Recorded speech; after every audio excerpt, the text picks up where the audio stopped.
Hello दोस्तों, आज की इस वीडियो में हम बात करने वाले हैं उल्लू की most popular web series Siskiyaan season 3 के एपिसोड नंबर 3 की कहानी के बारे में। तो दोस्तों, पूरी कहानी को जानने के लिए वीडियो में एंड तक जरूर बने रहिएगा। अब आपका ज़्यादा समय न लेते हुए कहानी की शुरुआत करते हैं। तो दोस्तों, पार्ट 2 की शुरुआत होती है और शुरुआत में ही छोटू अपने मन में सोचता है कि अगर मैं भाभी को छूने की कोशिश करता हूँ तो मेरे भैया मुझे मार देंगे और मेरा मार कर भरता भी बना देंगे, क्योंकि भाभी जी इस घर की मकान मालकिन है। लेकिन अगर मैं मैरी को छूने की कोशिश करता हूँ तो किसी को कोई फ़र्क नहीं पड़ेगा, क्योंकि मैरी वैसे भी यहाँ पर बाबूजी की सेवा करने के लिए आई है। इस तरीके से वो मेरी तरह घर की एक नौकरानी है। चलो मैरी पर ही ट्राई कर देखते हैं।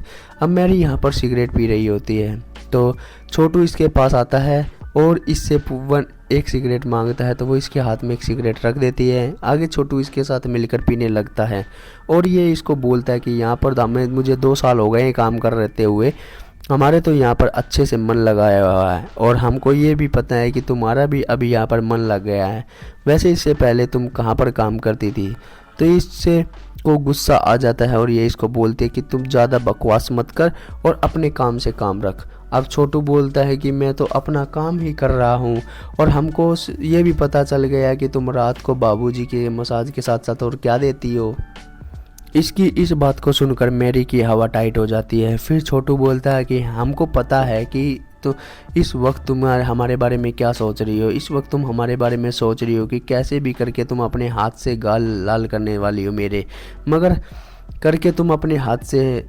इसके बाद हम भी सबको बता देंगे कि तुम भी रात को बाबूजी को कैसे लाल करती हो और उन अपने आप को कहाँ कहाँ लाल करवाती हो। ये बोलती है तुझे जिसको बताना है वो बता दे, फिलहाल तू यहाँ से चला जा, मेरा दिमाग ख़राब मत कर। अब बाबूजी रेनू को अपने पास बुलाते हैं और इसको बोलते हैं कि बहू मेरे कपड़े चेंज कर दो। आगे रेनू बाबूजी के कपड़े चेंज करने लगती है तो बाबूजी यहाँ पर रेनू के साथ वैसी हरकत कर देते हैं। तो रेनू बोलते कि बाबूजी अब ये नहीं चलेगा। तो बाबूजी बोलते हैं कि बस उस दिन का एहसास अभी तक हम नहीं भूले। तो रेनू बोलती है रात को ये एहसास तुम किसी और में देख रहे थे ना।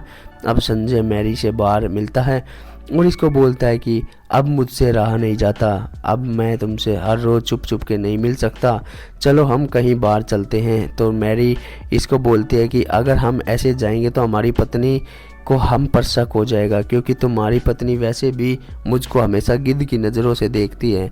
तो संजय इससे पूछता है कि वैसे तुम्हारा मेरी पत्नी के साथ बिहेवियर कैसा है? तो ये बताती तुम्हारी पत्नी बहुत अच्छी है और उसका मैंने अपने दोस्त भी बना लिया है। जब हम सभी लोग एक साथ होते हैं तो तुम अपनी पत्नी से नज़रें मत हटाया करो, क्योंकि उसको किसी भी तरीके का शक नहीं होना चाहिए। तो संजय बोलता है ठीक है, कोई बात नहीं, मैं कोई ना कोई रास्ता निकालता हूँ। इन दोनों की बातों करते हुए छोटू यहाँ पर देख लेता है। अब छोटू संजय भैया और मैरी के रिश्ते के बारे में बताने के लिए रेनू के पास आ जाता है और रेनू को बोलता है कि भाभी जी आज मुझे तुमको मैरी के बारे में कुछ बताना है। तो इतने में ही यहाँ पर मैरी भी आ जाती है।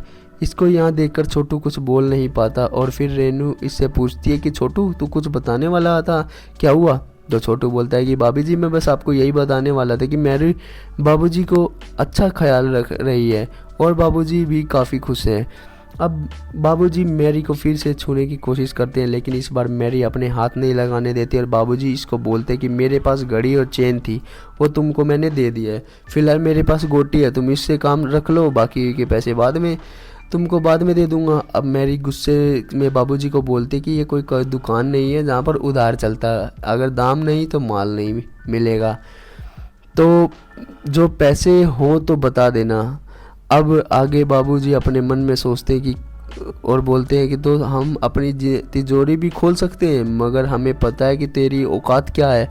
अब आज रात को रेनू का बर्थडे होता है तो फैमिली के सभी लोग इकट्ठा होकर इसका बर्थडे सेलिब्रेट करते हैं। अब बाद में संजय और रेनू मैरी को फिल्म दिखाने का प्लान बना लेते हैं। यहीं पर रेनू जानबूझकर बहाने बनाना शुरू कर देती है। संजय को बोलती है कि मेरे सिर में बहुत तेज़ दर्द है, मैं तुम्हारे साथ मूवी देखने के लिए नहीं आ सकती, तुम एक काम करो, तुम मैरी के अपने साथ ले जाओ, क्योंकि वैसे भी इसकी पत्नी को पहले से ही इसके बारे में पता चल गया था कि इन दोनों के बीच में कुछ चल रहा है।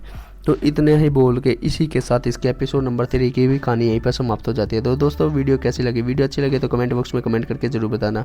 जल्दी मिलते हैं, जल्दी लेकर आते हैं इसके एपिसोड नंबर की कहानी। तब तक के लिए tata, good bye, see you, take care, bye bye दोस्तों।